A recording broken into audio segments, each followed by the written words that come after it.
Okay, so generally the BP is upward sloping.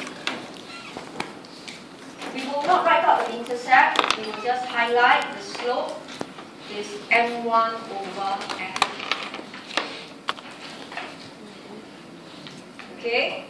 However, there are some instances that the BP is not upward sloping. Okay, and the size of it actually depends on the f. One scenario is it is vertical, where you can see if you have a vertical line, the slope is infinite due to f equals to 0.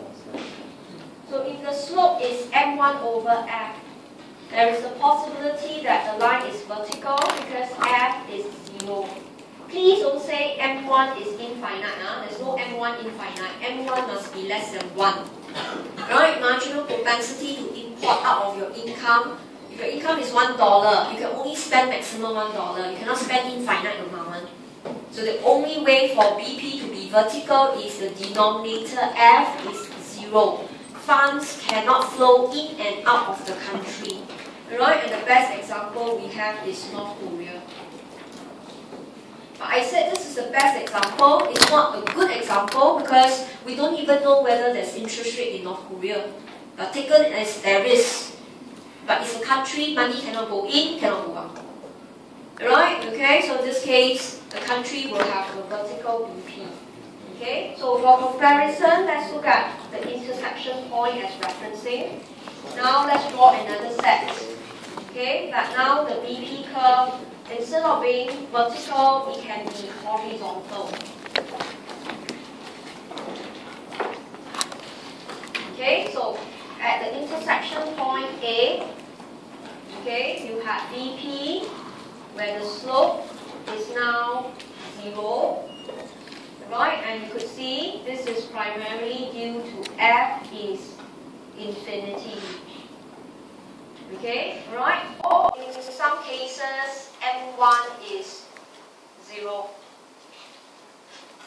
Okay, that the country itself doesn't have import dependable on income. So this can be possible. Some countries, they are so self-dependent, they don't need import. Or government restricted it, m1, the numerator can be 0. Or the denominator f is infinite.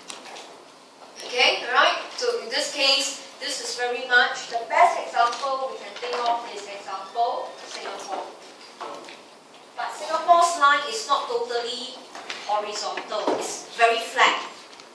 But here we just want to illustrate to you, if the slope is m1 over f, we can have very extreme cases.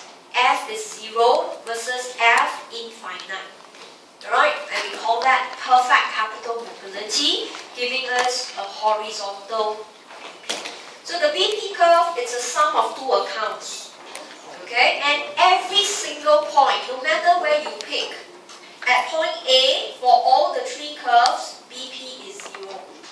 Even if you pick point here, BP is still 0. Alright, or you pick a point here, D, the BP is 0. So every point on the BP curve is telling you you have external equilibrium. Right? So again, something that you must embrace. Not only you derive the equation you draw, you must know every point on it must show equilibrium. The BP is adjusted to 0.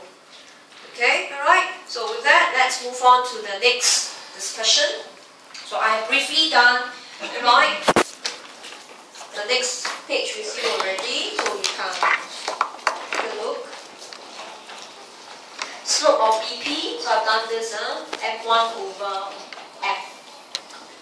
Okay, and I have discussed horizontal BP with you and vertical BP.